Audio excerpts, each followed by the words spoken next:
Operation सिंदूर अभी रुका है, पूरी तरह से बंद नहीं हुआ और ये जब चाहे तब चालू भी हो सकता है, ऐसा कहना है हमारे भारतीय राजदूत का। और भारतीय राजदूत ने उन 3 आतंकियों को सौंपने के लिए भी कहा है। बहुत कुछ चल रहा है इस वक्त जियो पॉलिटिक्स में, और क्या है पूरा मामला आइए जानते हैं। देखो, खबर सामने आ रही है दोस्तों, हाफिज सईद और लखवी को सौंप दो, और भारतीय राजदूत का पाकिस्तान को क्लियर है मैसेज। ऑपरेशन सिंदूर के बाद भारत चारों ओर से पाकिस्तान को घेर रहा है, फिर चाहे वो द्विपक्षीय समझौते हों, अंतर्राष्ट्रीय स्तर पर आतंकवाद पर पाकिस्तान के रुख को दिखाना हो।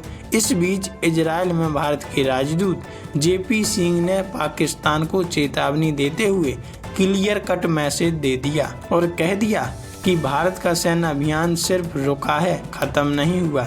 इसके अलावा उन्होंने पाकिस्तान से हाफिज सईद, जकीउर रहमान लखवी और साजिद मीर जैसे प्रमुख आतंकवादियों को भारत को सौंपने को भी कहा है। जेपी सिंह द्वारा दिया गया ये बयान सिर्फ बयान नहीं बल्कि पाकिस्तान के लिए एक चेतावनी है जो पाकिस्तान को स्वीकार करनी चाहिए और आतंकवादियों को भारत को सौंप देना चाहिए, क्योंकि ऑपरेशन सिंदूर जिस तरह अभी रुका है वह हमेशा के लिए रुके ऐसा तो कभी होगा नहीं, और इसके बदले भारत फिर से एक्शन ले सकता है। भारतीय राजदूत जेपी सिंह ने एक इजरायली न्यूज़ चैनल में दिए अपने इंटरव्यू में कहा है कि आतंकवाद के खिलाफ एक प्रतीकात्मक सैन्य कार्रवाई की रणनीति ही अब एक न्यू नॉर्मल होगा।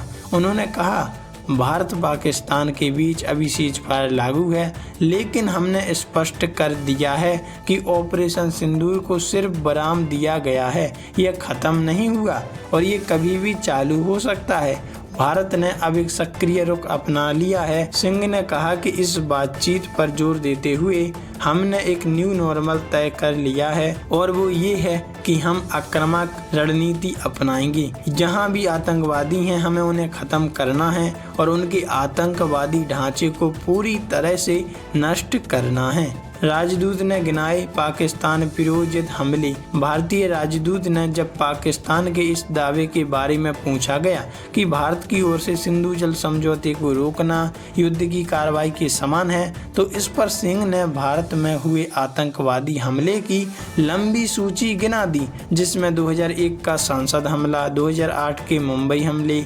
2016 में उरी बेस कैंप पर हमला, पुलवामा और हाल ही में पहलगाम हमला शामिल था। उन्होंने कहा कि भारत में हुए सभी आतंकी हमलों के पीछे मूल कारण 2 संगठन हैं, जैसे मोहम्मद जिसका नेता मसूद अजहर है और लश्कर-ए-तैयबा जिसका नेतृत्व हाफिज सईद करता है। उन्होंने कहा, लश्कर-ए-तैयबा मुंबई हमलों के पीछे था और उसके नेता आज भी खुलेआम घूम रहे हैं।